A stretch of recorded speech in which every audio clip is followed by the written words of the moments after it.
Assolutamente, con la Protezione Civile Nazionale, con il dottor Borrelli, con tutto il tavolo, il sindaco, il comune di Pitti, abbiamo messo insieme un piano d'azione che prevede l'immediato sgombero di tutti i detriti, le macerie che stanno sul paese. Cercheremo di intervenire come regione fin da lunedì con l'assestamento di bilancio, stanziando 40 milioni di euro da destinare principalmente alle famiglie perché possano recuperare un'auspicata normalità e poi progressivamente al ripristino di tutte le opere infrastrutturali necessarie, dalle acque allo smaltimento e fino alla viabilità.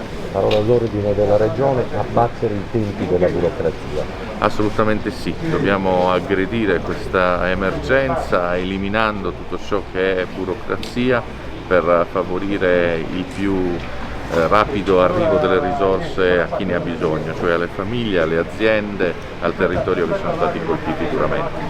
Però già da ieri abbiamo deliberato con la Giunta regionale in maniera straordinaria lo stato di emergenza. Lunedì con un maxi emendamento all'assestamento di bilancio stanzieremo le risorse necessarie per dare ristoro immediato alle famiglie, al territorio, alle aziende che sono state danneggiate in maniera così significativa. Al governo cosa chiede?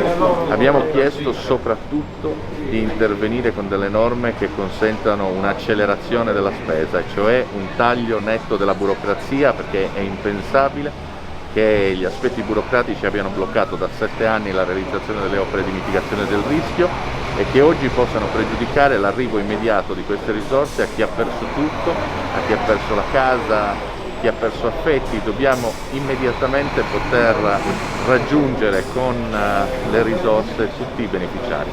Il piano B anti-Covid andrà avanti anche a livello regionale, secondo lei?